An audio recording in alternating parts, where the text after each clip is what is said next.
I'm going to do a quick introduction of PROLOG for Programmers using J.R. Fisher's tutorial. It's on this web page here. One thing to notice is that we strive to do declarative programming. One form of declarative is relational programming. PROLOG was one of the first attempts at relational programming. Mini-Canran is the current manifestation of relational programming. I happen to be using Emacs org mode, and I'm going to probably use a SWIPL, SWI PROLOG, although I've used gprolog a lot also. Let's have a look at the figure. It's listed in that article. It's basically 5 nodes forming a network, and there's connections between the nodes in the various ways that are shown on this diagram. The diagram shown can be described as a PROLOG fact base. In PROLOG, we would say that there's an edge from 1 to 2. The period acts like a semicolon in many languages. These are all relations. They're basically just straight out fact constants. And if you look through the rest of it, you can get the idea of what's going on here. If we look at the fact base, we see that there's an edge from 1 to 2, but it doesn't say that 2 is connected to 1. We can add a basic relation that shows this relationship that 2 nodes are connected if there's an edge between x and y, or if there's an edge between y and x. In PROLOG, we can write this basic relation a different way, which is to use a semicolon operator. So basically we're saying connected is edge of xy or edge of yx. In PROLOG, it is conventional to put all the OR terms separated as separate relations, or in this form where there's a semicolon between them. And type relations are done with commas. We'll see that later. We can infer further connections by adding PROLOG rules using, guess what, divide and conquer. There's the programmer do it kind of style, and then we can PROLOGify it and turn the relations, the code, into better relations. Any attempt to solve this problem breaks down into 2 main problems and 1 envelope. I call the envelope around the whole thing the top level. There's a base case that says how we know when we're finished, and the recursive case. We'll start looking at the top level case. Basically, having a relation that signifies the path between A and B, and we write the path into a result called path. Fundamentally, every path starts out with square brackets in PROLOG mean list. So the basic path always has A in it, since that's where we start. And then we infer new paths between A and B as we go. If we look at the base case, it says that at the most basic level, if there's something that satisfies the connection between A and B, then we're done. And we just glue the result B onto the path. This is the way you write list consing B onto the front of B, and then we're putting it into the variable called result path. In the recursive case, we look for connections between A and B. We keep a prior path around, and we keep the result path.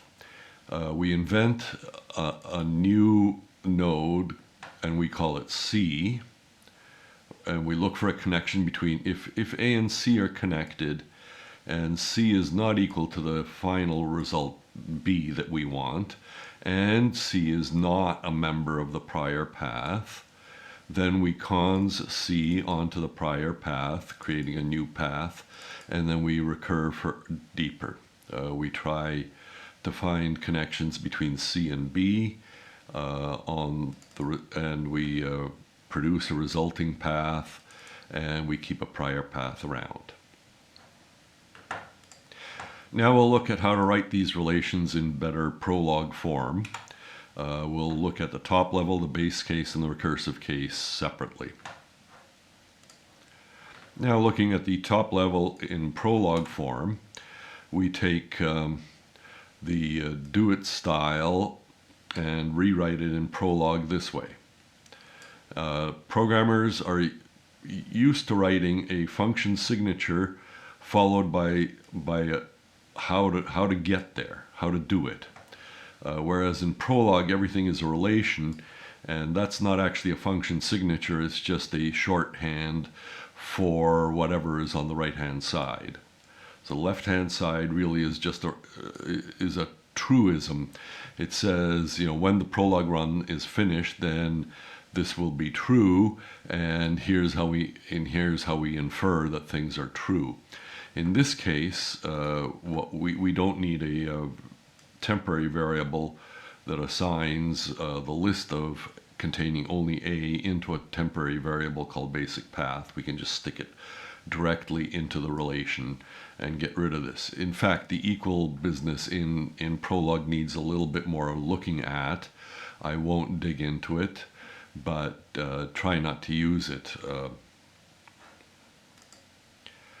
Likewise, the base case in PROLOG folds our original code, which kind of looked like this with an equal sign, into a relation that says everything in one fell swoop, that we can infer the path from A to B, and the result is B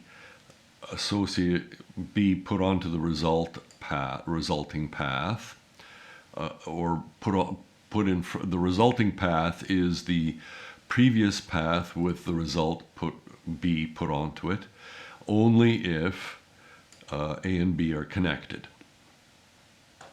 Again, this doesn't look like what programmers are used to, because we're showing things that programmers think of as do-it code, consing things on the left-hand side. In fact, this is still a relationship that shows that infer path is true, and we had a prior path, and that the thing we called the resulting path is broken up into a head and a tail.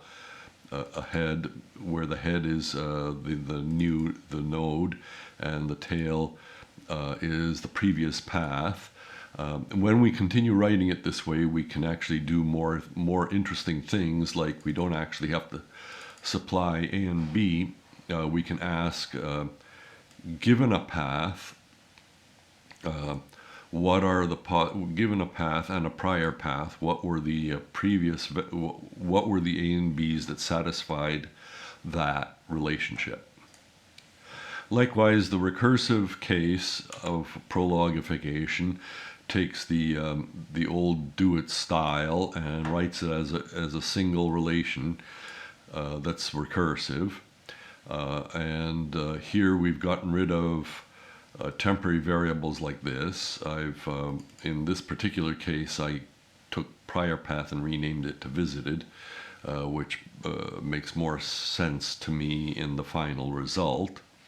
And we've dropped from 5 lines to 4 of, again, this side is the abbreviation for these 4 lines. So if we can show that these 4 lines are true, then this relation is true, and PROLOG will find all of the matches for that relation. And in PROLOG, what we'll see is we can actually run some of this code in PROLOG, and we will see that it backtracks over. The code gives us one solution. If we give it a semicolon, it gives us another solution. If we give it another and keep doing that until it runs out of solutions, then it stops giving us solutions. I've taken all of the code we've written so far and the facts and put them into a single file called path.pl. The extensions .pl and .pro are the ones favored by the two prologs that I use, SWI prolog and gprolog. Now I'll take this prolog file and load it into PROLOG. So we'll switch to the terminal. We'll run swiprolog, and to load a file I use the command called consult, and we don't need to give it a path name. We do have to remember the dot, and that loads the file.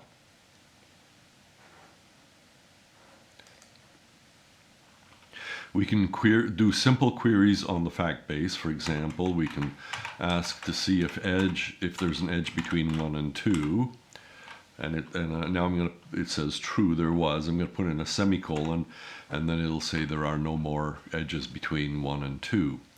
I can try an edge between 2 and 1, and that says there isn't any. There aren't any.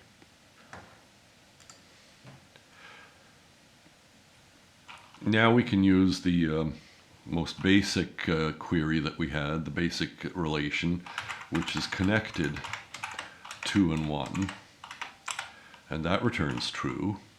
We can say connected 1 and 2, which should be true, and it is.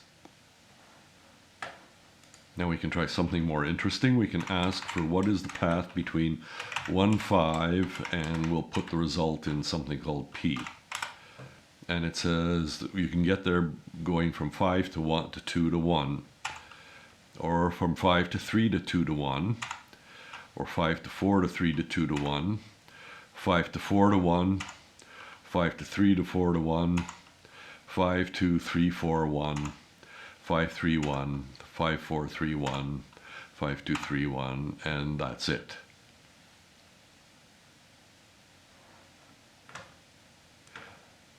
Note that in PROLOG, logic variables are always capitalized. Everything else is lowercase. So if I say path 1, 5, big R result, then it has no problem finding it. If I say path 1, 5, lowercase result, then it fails immediately. I can also put some of these commands into bash scripts.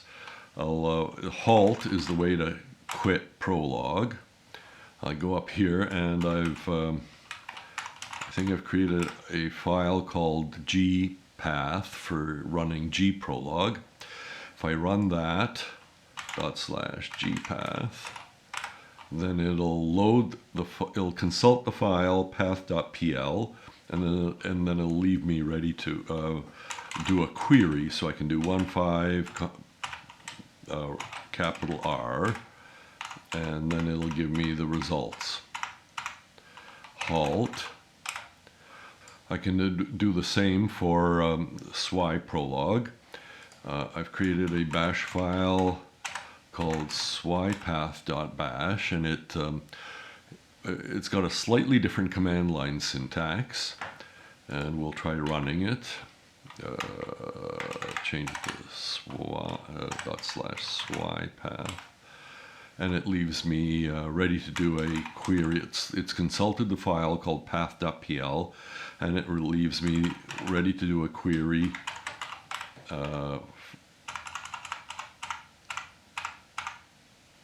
like that. And same thing, halt. Period. Halt is the way you finish, and then you all have to remember the period.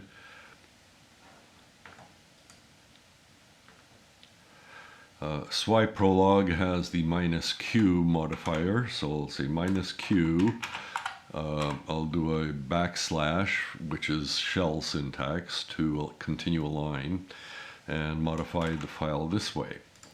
I then run it again, and there it is, ready for me to put in a query.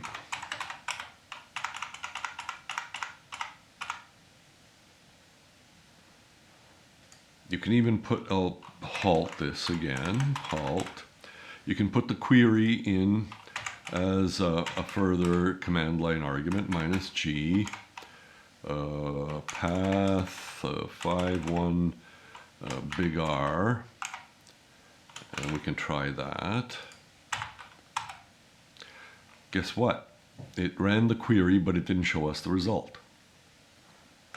Now we'll retry that with rewriting the query to have an output. So we're going to collect all of the results R of the query path R into a bag called B. Then we're going to write B onto stood out, and then we're going to cause a new line.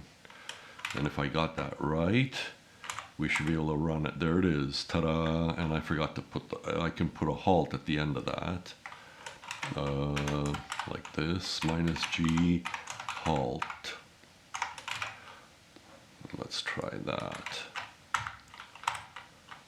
And that's the whole query, and it finished.